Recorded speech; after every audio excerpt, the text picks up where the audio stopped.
የማይጠቅም ነገር ከሆነ ዝጉት። ዘፈኖችን ዝጓቸው፣ የማይጠቅሙ ወሬዎችን ዝጓቸው፣ የማይጠቅሙ ንግግሮችን ዝጓቸው። ኃጢአትና ርኩሰት ውስጥ የሚገቷቸውን ግንኙነቶቻችሁን ተዋቸው። ለውጥ የሚያመጣ ጾም ነው መሆን ያለበት። አንድ ቀን ባይወድቅ ለከለታት አንድ ቀን የማይወድቅ ምንኛ ጀግና ነው። የከፋው ቀን ገብቶ ሳይወጣ የቀረ ስንት ነው? እኔማ እንዴት እፈተናለሁ ባዩ ቀስ በቀስ አድብቶ ሴጣን እንዳንበሳ ጉብ ያለበት ስንት ነው?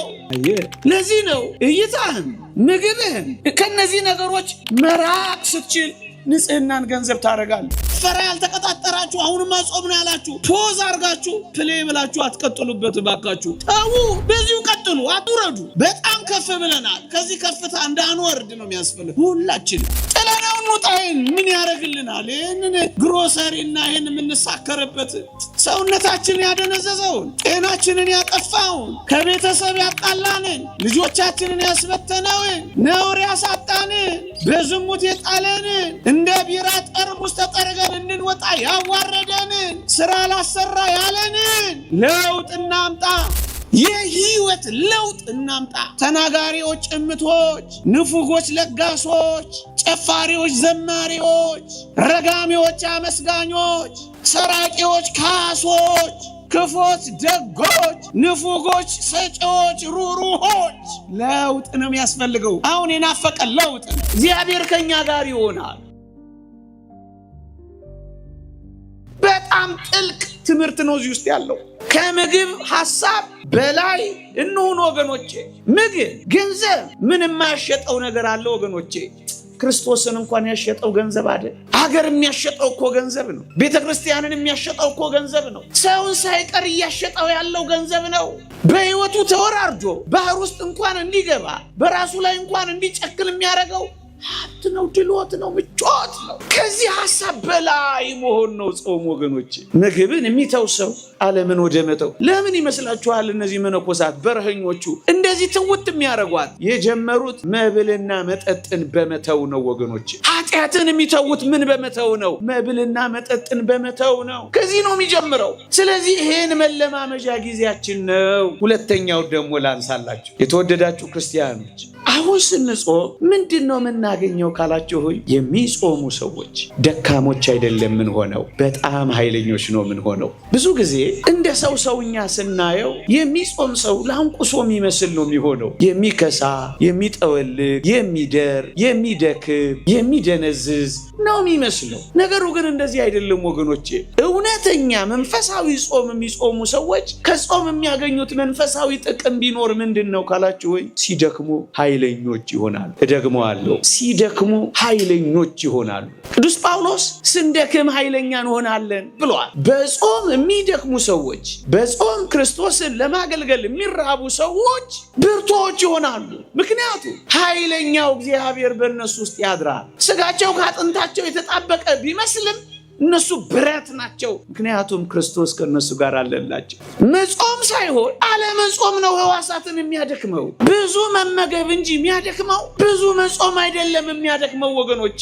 እንደውም መጾም ኃያል ነው የሚያደርገው እያልኳቸው፣ ያበረታል። ምክንያቱም ብቻችንን አንሆንም፣ እግዚአብሔር ከኛ ጋር ይሆናል። ከምንራብለት አምላክ ጋር አብረን ስራ መስራት እንጀምራለን ወገኖቼ። የተወደዳችሁ ክርስቲያኖች፣ ከዳን እስከ ቤርሳቤ የገዛውን ንጉሥ ዳዊትን ተመልከቱ። ጿሚ እኮ ነበር ወገኖቼ።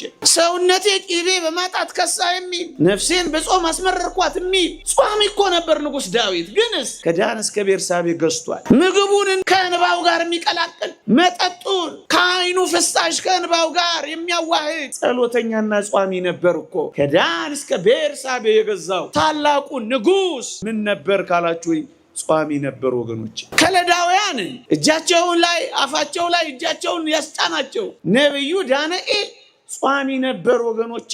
መጾም ብርቱ ነው የሚያደርገው። መጾም ኃያል ነው የሚያደርገው። መጾም ንቁ ነው የሚያደርገው። መጾም መንፈስን ከፍ ነው የሚያደርገው። ለዚህ ነው ነብዩ ዳንኤል እንደዚያ ብርቱና ተፈላጊ ሰው የሆነው። በላተኛ አልነበረም፣ ጿሚ ነው የነበረው። ይሄ ሰው ነው በጣም ተፈላጊ ሰው የሆነው። ምን እያልኳችሁ ነው? የሚጾም ሰው ብርቱና ኃያል፣ የሚጾም ሰው ተፈላጊ ነው የሚሆነው፣ የሚጾም ሰው ገዢና ኃያል ነው የሚሆነው እያልኳችሁ። እነዛን ሶስቱን ሕፃናት አስታውሷቸው። ጥሬ እየቆረጠሙ ስጋ ከሚበሉት አንጻር ሲታዩ ህልሞች፣ ራእዮች በደንብ የተገለጡላቸው ለምን ይመስላችኋል? ጿሚዎች እኮ ስለሆኑ ነው። የተወደዳችሁ ክርስቲያኖች እስኪ በእነዚህ ሰሞን እንቅልፍ፣ መረጋጋት ህልማችሁን እንኳን እስኪ እዩት። እንዴት ንጹህ እንደሆነ ተመልከቱት። ንጽህና የሚገኘው ህልሞቻችን፣ ራእዮቻችን፣ መገለጦቻችን ጸጋ እግዚአብሔር የሚሞላው በጣም ብዙ በሚበሉ ሰዎች ውስጥ ሳይሆን በሚጾሙ ሰዎች ውስጥ ነው ወገኖቼ። በጥበብና በማስተዋል የበለጸጉት በራእዮችና በህልም ጸጋዎች የተሞሉት ጿሚዎች ናቸው ነው የምላችሁ ወገኖቼ። መንፈሳዊ ጥቅሟ በጣም ጥልቅ ነው። በጣም ጿሚ ስትሆን ሰውነትህንም አጋንንትንም ወደ መግዛት ትመጣለህ። የማይቻሉ ነገሮችን ትችላለህ። እግዚአብሔር ምስጢራትን፣ እግዚአብሔር ጸጋዎቹን ይገልጥልሃል። አዋቂ ትሆናለህ። የሚዘጋብህ በር የለም። ለብዙዎች የተዘጋ ለአንተ የሚከፈት እንቆቅልሽና ምስጢር ይበዛል። ይህን የምላችሁ አሁን ካነበብኩላችሁ የእግዚአብሔር ቃላት ተነስቼ ነው። ነቢዩ ዳንኤል 3 ደቂቃ እንደ እግዚአብሔር ፈቃድ መንፈሳዊ የሆነ ጾም የሚጾሙ ሰዎች የተወደዳችሁ ክርስቲያኖች ድል አድራጊዎች ናቸው። ይህን የጣሊያንን ጦርነት ላስታውሳችሁ። የጣሊያን የአድዋ ጦርነት የተደረገው በአብይ ጾም ወቅት ነው። ጣሊያኖች ያሰቡት ኢትዮጵያውያን ኦርቶዶክሶች ናቸው፣ ጿሚዎች ስለሆኑ በጾም ወቅት ሄደን ብናጠቃቸው አይቋቋሙንም ብለው ነበር ያሰቡት ወገኖቼ። ግን ነገሩ የተገላቢጦሽ ነው የሆነው። በ6 ሰዓት ውስጥ ነው ጦርነቱ ያበቃው። ጿሚዎቹ በላተኞቹን የበሏቸው። ኃያል ነው የምትሆነው። እግዚአብሔር ከአንተ ጋር መስራት ነው የሚጀምረው። አሁን ዝም ብለን በልማድ ከምንጾመው ጾም ትንሽ ፈቀቅ ብለን እንዲህ አይነት መንፈሳዊ ሐሳብና ጸጋ እንዳለው ተረድተን ወደዚህ ህይወት ነው ፈቀቅ ልንል የሚገባው ወገኖቼ። ይህን ህይወት እንቅመሰው ወገኖቼ፣ እናጣጥመው። ታምራት የሰሩት ከመከራ የዳኑት ጿሚዎች አይደል ወገኖቼ? ይህን ያህል እየጾምን መከራው ያልቀለለልን ለምንድን ነው ብላችሁ አንዳንዴ አታስቡ። ይሄ ሁሉ እግዚኦታ እየተደረገ ይሄ ሁሉ ምህላ እየደረሰ ምን ሆነን ነው አትሉ? አስብለው። ምንድን ነው እንደዚህ የሆነው? አያችሁ ክርስቲያኖች፣ በመንፈሳዊ ጥቅምና በመንፈሳዊ ህይወት ጥልቀት ምናልባት አላደረግነው ይሆን? ያውቃለሁ። ውሃ እየጠጡ የሚጾሙ ሰዎች አይቻለሁ። ምን ሆነዋል? በጣም ንቁ ናቸው። ሰውነታቸው ቅልል ይላቸዋል። ማንም ጠቅጥቆት የማያልፈውን ጨለማ ጠቅጥቀው ሲያልፉ አይቻለሁ። ብሩሃን ናቸው። አይናቸው እንኳን አይፈዝም፣ አይደነዝዝም። ቅድም እንዳልኳችሁ ፈሪዎች አይሆኑም፣ ብርቶች ናቸው። እግዚአብሔር ከነሱ ጋር እንዳለ ያውቃሉ። የአባ ማቴዎስ እንደተናገረው የረሃብ ጠኔ ባጠቃኝ ጊዜ የእግዚአብሔርን ስም ጠራው፣ አጠገበኝ ይላል። ውርጩ በናጠኝ ቅዝቃዜው በጠበሰኝ ጊዜ ጸለይኩ፣ መንፈስ ቅዱስ አሞቀኝ ይላል። እንደዚህ የሚኖሩ ሰዎች አሉ ወገኖቼ። ሳይበሉ የሚያገሳቸው ሰዎች አሉ። 3 ቀን ሳይበሉ ሰውነታቸው ምንም የማይሆን መንፈሳውያን አሉ። እንዴት ነው እንደሚኖሩት እያላችሁ የምትደነቁ፣ ፊታቸው የሚያበራ ከሜካፕ በላይ የሚያበራ ካሉት ቅባቶች በላይ የሚያሸበርቅ የሚያንጸባርቅ ምን ይመስላችኋል? በጥልቀት መንፈሳዊ ጾምን ይጾማሉ። ከእግዚአብሔር ጋር ይሆናሉ። ያበራሉ፣ አይጠቁሩ፣ አይጨልሙ። ይበረታሉ፣ አይደክሙ። ይወፍራሉ፣ አይከሱ። ይጠነክራሉ፣ አይደክሙ። የምር ሲሆን እንደዚህ ነው የሚሆነው። ቅዳሴው ያጥርብሃል። ከምን ያለቀ ትላለህ። የጸሎቱ ጣዕም በነፍስ ጋር ሲዋሃድ እንደ መላእክት ትረሳዋለህ። መመሰጥ ትጀምር። ሰውነት አይደክምም፣ ትበረታለህ። ምክንያቱም መንፈስ ቅዱስ ከአንተ ጋር ይሆናል። በቅዱሳት መጻሕፍትም በአባቶቻችንም ታሪክ ተመልከቷቸው። ረጅም ዕድሜ የሚኖሩት ጿሚዎች ናቸው። አባ ጳውሊን ተመልከቱት፣ ከ100 ዓመት በላይ ኖረዋል። አባ ዜና ማርቆስን ይዋቸው 140 ዓመት አልፏቸዋል። አባ አንጦንስን ይዩት ከ90 ዓመት በላይ ሄዷል። እነዚህ ግን ጿሚዎች ናቸው ክርስቲያኖች። ጿሚዎች ናቸው ክርስቲያኖች። ምን ማለት ነው? በመኖር ቅልል ብለው መንፈሳቸው ቀሎ ሰውነታቸው ታዞ ሕዋሳቶቻቸው ሳይደክሙ እጆቻቸው እንደዘረጉ ጉልበታቸው እንዳንበረከኩ እድሜ የሚጨምርላቸው እንደነዚህ አይነት ሰዎች ናቸው። በጣም በመጾማችን ምክንያት የጾም ሕይወትን በመለማመዳችን ለገንዘብ፣ ለምግብ፣ ለምቾት፣ ለድሎት፣ ለቅንጦት እምብዛም ፍላጎት እያጣን ስለምንሄድ ለሰማዕትነት የቀረብን እንሆናለን። ከምግብ ሐሳብ በላይ፣ ከስልጣን ሐሳብ በላይ፣ ከድሎት ሐሳብ በላይ፣ ከቅምጥልነት ሐሳብ በላይ፣ ከምቾት ሐሳብ በላይ እንሆናለን። ማዕዳችን የተወሰነች ትሆናለች። አሁን ብቻ አይደለም፣ ባለፉትም ጊዜያት አባቶቻችን እንዲህ ባሉ ጾም ወራት እንደኔና እንደናንተ ትሪዎች ያሸበረቁ ትሪዎች የላቸው። በጣም ጥቂት ቂጣ ነገር፣ ቆሎ ነገር፣ ጎመን ነገር፣ በቃ ትንሽ ነገር አድርገው አይቻለሁ ባይኔ። እንዲህ ይላሉ አባቶቻችን። ጠግቦ መመገብ የዝሙት አባቷ ነው ይሉና በጾም ሆድን ማስጨነቅ የንጽህና እናቷ ናት ይላሉ። ደግሞ አለው በጣም ጠግቦ የሚበላ ሰው፣ በጣም ምግብ ወዳድ የሚሆን ሰው ለዝሙት መጠቃት በጣም የቀረበ ነው የሚሉት አባቶቻችን። አሁን ባለው የአጽዋማት ወራት እንኳን ተመልከቱ። እንዲህ አይነት ፈተና ትንሽ ይቀልልናል እኮ ሰውነታችን። ሆድን በጾም ማስጨነቅ ግን ንጽህናን ታመጣለች ነው የሚሉት አባቶቻችን። የንጽህና እናቷ ናት ይላሉ አባቶቻችን። የምንበላው የምንጠጣው ተፈጥሯዊ መነሳሳትን በማምጣት የዝሙት ጾርና ፈተና ውጊያ ነው የሚከፍትልን ወገኖቼ። ስንጾምስ ሰውነታችን ይረግባል። ለዚህ እኮ ነው በሉ ጠጡ ተዝናኑ የሚል የመጽሐፍ ቅዱስ ቃል የተጻፈው። እንብላ እንጠጣ እንዝናና አሉ እኮ ነው የሚለው። ይበላል ይጠጣል ይጨፈራል በዝሙት ይወደቃል። ይህ አይደል ዓለምን የሞላው? የስጋዊ ፈቃድ አቅርቦት እኮ ያለው መብልና መጠጥ ውስጥ ስለሆነ ነው ዓለም እንደዚህ የተበላሸ። አባቶቻችን እንዲህ ይላሉ፣ አብዝቶ ከመብላት ሰውነቱን የከለከለ ሰው እርሱ ሰውነቱን ከኃጢአት ወስኖ ገጥቶ መኖር ይቻላል ይላሉ። የተሞከረ ህይወት ነው እኮ ይጻፉልን አባቶቻችን። አብዝቶ ከመመገብ ሰውነቱን የከለከለ ሰው እርሱ ሰውነቱን ከኃጢአት ወስኖ ገጥቶ መኖር ይቻላል ይላል። ንጹህ መሆን እፈልጋለሁ ካልክ አብዝተ ከመመገብ ተቆጠብ። በጾም ወራት ብቻ አይደለም፣ የሁል ጊዜ ህይወት አድርገው ታየዋለህ። ንጽህና ስሜቶች ፈቃዶች በልበል የሚል እየጠፋለ ሲሄድ ይታወቃል። በቃ መንገዱ ይሄ ነው። ንጽህናን ታገኛለህ፣ ከዝሙት ውጊያ ትርቃለህ። አሁን እንዲህ ባሉ መንፈሳዊ አጽዋማት አንዱ የምንለማመደው ህይወት ይህንን ነው። የንጽህናን ህይወት ገንዘብ ማድረግ ይቻላል። እንደውም አባቶቻችን ምን ይላሉ?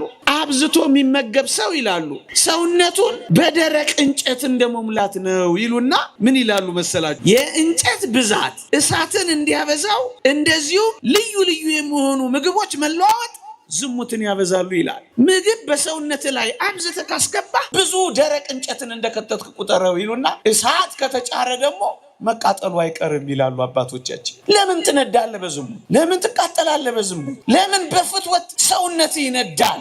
መጠጡ ይቀርባል። የጨለማውና የብርሃኑ ድምቀት አለ። የዘፈኑ ጭፈራ አለ። እንደዚያ ያለ በጣም አስደንጋጭ አለባበሶች አሉ። ከዛ ደግሞ አብሮ መኝታ ቤቱም አለ። በቃ ዓለም የደገሰችው ይህንን ነው። ከዚህ ውስጥ የሚያልፍ ምንኛ ጀግና ነው ወገኖቼ።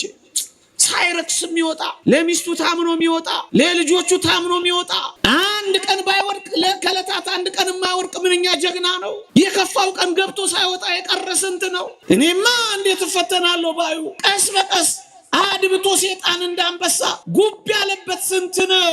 አየህ፣ ለዚህ ነው እይታህን ምግብህን ከነዚህ ነገሮች መራቅ ስትችል ንጽህናን ገንዘብ ታደርጋለህ። ሰውነት ተፈጥሮ የሆነው ሰውነት ለንጽህና መገዛትና መታዘዝ ይጀምራል። አባቶቻችን እንዲህ ይላሉ መጽሐፍ መነኮሳት፣ ከምግብ የማይከፍል ይልቁንም ብዙ ውሃ ከመጠጣት የማይከለከል ሰው ሴጣንን ዝሙትን ድል አይነሳውም ይላል። በጣም ጥልቅ ህይወት ነው። በጣም ቅመሱትና ተለማመዱት ወጣቶች። የዝሙት ሐሳብ የፍትወት መነሳሳት ድል ያደርግልናል። ስለዚህ እንደነዚህ አይነት የሁላችሁ እንዲህ አይነት ሐሳቦች ሲመጡ ሰውነታችሁን የሚያስታግስላችሁ ንጽህናን የሚያመጣላችሁ በደንብ ማየት ትችላላችሁ። በአጽዋማት ወራት ያለው ማንነታችሁና ከዛ በኋላ ያለው ማንነታችሁን ተመልከቱት። በጣም ግልጽ ነው። ዘርዝሬ ማወራው አይደለም። ስለዚህ በዚህ ሐሳብ ገታችሁ ንጽህናን ገንዘብ ማድረግ የምትፈልጉ የጾምን መንፈሳዊ ጥቅም በህይወት ቀስ በቀስ ተለማመዱ። እንደውም አባቶቻችን ምን ይላሉ? ሆዱን እየተንከባከበ የዝሙት መንፈስን ድል እነሳለሁ የሚል ይላሉ እሳትን በዘይት እንደማጥፋት ነው ይላሉ። ሆድን እየተንከባከብከው የዝሙት ሐሳብን አሸንፋለሁ ካል በእውነት ጅል ነው የምትሆነው። ለዚህ ነው መረን የወጣው መረን የወጣው እውነት የሚያሳፍረው። ስለዚህ ከነዚህ ሐሳቦች መራቅ ነው ኦርቶዶክሳዊነት። መቆጠብ ነው። በልኩ መኖር ነው። ወንጌላችን በመጠን ኑሩ ነው የሚለን። በመጠን ሰው ሁሉ ነገር እንዳለው ሲያረጋግጥ እብሪተኛ ነው የሚሆነው። የአምባገነኖች እብሪተኝነት የሚመጣው ከዚህ ነው። የበላተኞች ንቀት የሚመጣው ለዚህ ነው። ድሆችን የሚንቁት ለዚህ ነው። ማንም ምንም አያመጣም ባዮች የሚሆኑት እኮ ለዚህ ነው። ምዕመናን አትንኩኝ ባዮች የሚሆኑት፣ መታገስ የማይችሉ ኩራተኞች፣ ትዕቢተኞች፣ እብሪተኞች የሚሆኑት እኮ እዚህ ውስጥ ነው። ያኛውስ ድካሙን ይረዳል፣ አቅሙን ያውቃል፣ የፈጣሪውን እርዳታ የአምላኩን ደጅ ጠኝ ይሆናል። ትምክህቱን እግዚአብሔር ብቻ ብቻ ያደርጋል። በዚህ በጾም መንፈሳዊው ሐሳብ ምንድነው ካላችሁ ድካማችንን ማወቂያ፣ አቅመ ቢስ መሆናችንን መረጃ፣ አምላካዊ ኃይሉን ደጅ መጥኛ ይሆነናል ወገኖቼ። በአጠቃላይ ፍጹም ትሁት ያደርጋል ወገኖቼ። ከራስ ከመተማመን ያወጣል ወገኖቼ። አያችሁ፣ በጣም ጥልቅ ጥቅም፣ በጣም ጥልቅ ሐሳብ ነው። እየጾምን ከጾማችን በኋላ ምን አይነት ምግብ እንደምንመገብ እያሰብን፣ እንዴት እንደምንበላ፣ ከማጋር እንደምንበላ እያሰብን አንዋልበት፣ እንርሳው። እውነተኛ ጾም ማለት ከዚህ ሐሳብን በላይ መሆን ነው ወገኖቼ። ምግብህን እርሳው ይላሉ አባቶቻችን። እውነተኛ ጾም ሲሆን ስለምንበላው ምግብ ምን አይነት ይሁን፣ እንዴት ይሰራ እንረሳው። እንደውም እንደ ይቅርታ አድርጉልኝ ምን አይነት ግፈኛ ነህ ካላላችሁኝ በቀር ዝም ያለ ነገር ነው የሚበሉት። በጣም ቅመም የበዛው በጣም ጣፋጭ የሆነ ነገር እሱን ጭምር ነው የሚተዉት ወገኖቼ። የተወደዳችሁ ክርስቲያኖች፣ ሁሉም ነገር ግን በአቅምና በመጠን ነው የሚሆነው። አጽዋማችንም ጭምር እንደ መንፈሳዊ ሕይወት ደረጃችን ቀስ በቀስ ነው ሊያድግ የሚገባው። እደግመዋለሁ፣ ቀስ በቀስ። ምናልባት እዚህ ውስጥ ገና በዚህ ሰሙን ጾም የጀመራችሁ ልትሆኑ ትችላላችሁ። አሁን የተናገርኳቸው ከፍ ያሉ ነገሮች ቀስ በቀስ የሚመጡ ናቸው። በአንድ ጊዜ እንፈጽማቸው እንዳትሉ አደራጁ። ይሄውላችሁ ምክሩ ምንድነው? ጀማሪ ሳላችሁ ካላከፈልኩ እንዳትሉ፣ ካላከፈልኩ በጥሬ ካልጾምኩ እንዳትሉ፣ ቀስ በቀስ በመጠን ነው ማደግ ያለበት። ያለ አቅማችን ከፍ አድርገን ጀምረን ኋላ እንዳንተወው ነው ይሄን ምክር የምመክረው። በአቅማችን ቀስ በቀስ እናደርገው የምላችሁ። በአቅማችን እንደ ጤና ሁኔታችን ይለያያል። አባቶቻችን ወስነዋል፣ በይነዋል። የታመመ ሰው ይላሉ፣ በሽተኛ ሰው የሚድን ከሆነ ይብላና ይጹም ይላሉ። የማይድን ከሆነ ግን ይጹም ይላሉ። እያንዳንዷ በቤተ ክርስቲያን ስርዓት፣ ሕይወት፣ እውነት፣ ምክንያት፣ ምስጢር የዘላለም ሕይወት ጉዳይ አለባት። አሁን ለጊዜው ቁጥብነት አይደለም፣ ለሚቀጥሉት የመንፈሳዊ ሕይወት ዘመናችን ቁጥብ ሆነን እንድንኖር። ምናልባት አሁን ሰሞኑን ስልካችሁን ዘግታችሁ ይሆናል። የማይጠቅም ነገር ከሆነ ዝጉት። ዘፈኖችን ዝጓቸው፣ የማይጠቅሙ ፊልሞችን ዝጓቸው፣ የማይጠቅሙ ወሬዎችን ዝጓቸው፣ የማይጠቅሙ ንግግሮችን ዝጓቸው፣ ለውጥ የማታመጡባቸውን ጉዳዮች ዝጓቸው። ኃጢአትና እርኩሰት ውስጥ የሚገቷቸውን ግንኙነቶቻችሁን ተዋቸው። ለውጥ የሚያመጣ ጾም ነው መሆን ያለበት። የጾም ዋናው በቆይ ጥቅም ምንድነው ካላችሁኝ፣ የህይወት ለውጥ ማምጣት። ዘፈን የዘጋችሁ ትኖራላችሁ፣ ዝጉት እስከ ዘላለም። ለጭፈራ ያልተቀጣጠራችሁ አሁንማ ጾም ነው ያላችሁ ፖዝ አርጋችሁ ፕሌይ ብላችሁ አትቀጥሉበት ባካችሁ። ተው፣ በዚሁ ቀጥሉ፣ አትውረዱ። በጣም ከፍ ብለናል። ከዚህ ከፍታ እንዳንወርድ ነው የሚያስፈልግ። ሁላችንም የህይወት ለውጥ እናምጣ። ቅርታ አርጉልኝ። ለውጥ፣ የመንፈሳዊ ህይወት ለውጥ፣ የንጽህና ለውጥ፣ የጨዋነት ለውጥ። ከዚህ ጾም ማግኘት ያለብን ፋይዳ ቢኖር ሙሉ ኦርቶዶክሳውያን ለውጥ ነው የሚያስፈልግ። ጥለናው እንውጣይን ምን ያደርግልናል? ይህንን ግሮሰሪና ይህን የምንሳከርበት ሰውነታችን ያደነዘዘውን፣ ጤናችንን ያጠፋውን፣ ከቤተሰብ ያጣላንን፣ ልጆቻችንን ያስበተነውን፣ ነውር ያሳጣንን፣ በዝሙት የጣለንን፣ እንደ ቢራ ጠርሙስ ተጠርገን እንድንወጣ ያዋረደንን፣ ስራ ላሰራ ያለንን ለውጥ እናምጣ። የመጨረሻው ግን የምናጠቃልለው መለወጥ አለብን። ጾምን ካልቆረብን፣ ጾምን ንስሐ ካልገባን፣ ጾምን ደጁን መዞራችን፣ ነገሮችን አለመተዋችን፣ ይሄ ነው የሚያሳዝነው። ስለዚህ ለውጥ ያስፈልገናል። ይቆየን። የእግዚአብሔር ቸርነት፣ የእመቤታችን አማላጅነት፣ የቅዱሳን በረከት ረድኤት ከሁላችንም ጋር ይሁንልን።